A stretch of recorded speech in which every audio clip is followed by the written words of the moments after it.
pagsisimula ng taong ito, maraming mga bagong motorcycle scooter ang inilabas ng iba't ibang mga branch sa iba't ibang bansa na unti-unti nang dinadala ngayon sa Pilipinas, kagaya na lamang ng kararating lang na bagong Yamaha NMAX Turbo 2025 model.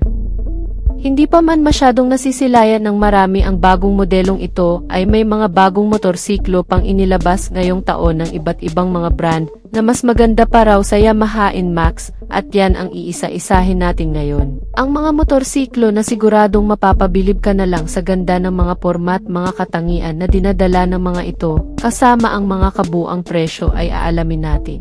Pero bago yan, syempre, kung bago ka pa lamang po dito sa ating channel, ay huwag kalimutang pindutin ang subscribe button pati na ang notification bell para naman ma-update kita lagi sa ating latest video upload. Ang Alpha Volantes Hyper Range 2025 model, isang dual sports bike scooter na inilabas para maging bagong konsepto ng brand from Thailand na Alpha Volantes motorcycle brand.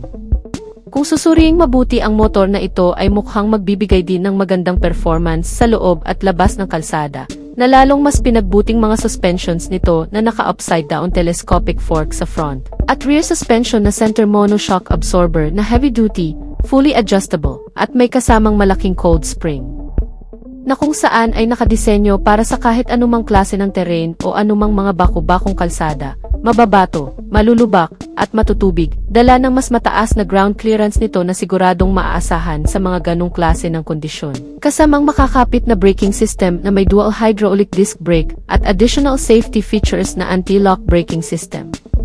Sinamahan din itong bagong Alpha Volantes Dual Sport na Hyper Range ng isa pang safety features na traction control system para sa mga malulubak na kondisyon.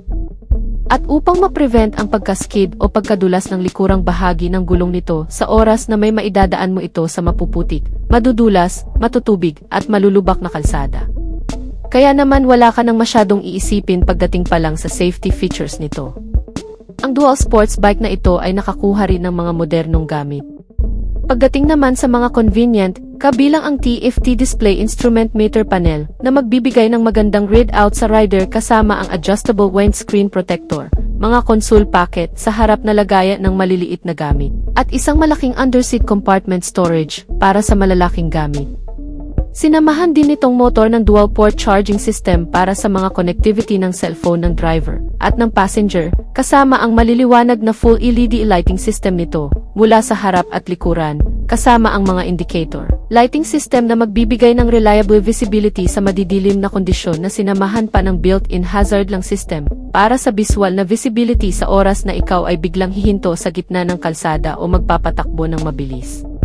Wala pang disclosure ang brand na Alpha Volantes Hyper Range New Dual Sports Bike Scooter na inilabas nito ngayong taon, pero siguradong magkakaroon daw ito ng 180cc engine specs na may kasamang 4 valves, single cylinder, 4-stroke, at single overhead cam, at mas malakas na performance sa aktwal.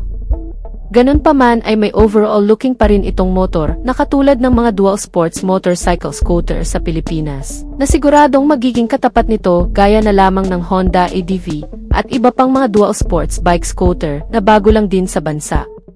So yan na muna ang ating latest news and update mga ka-Wizard Moto, at kung bago ka pa lang sa ating YouTube channel ay huwag kalimutang mag-subscribe. Sa ating mga solid subscriber ay maraming salamat sa inyong walang sawang pagsuporta. Antabayanan lang ang ating susunod na video upload.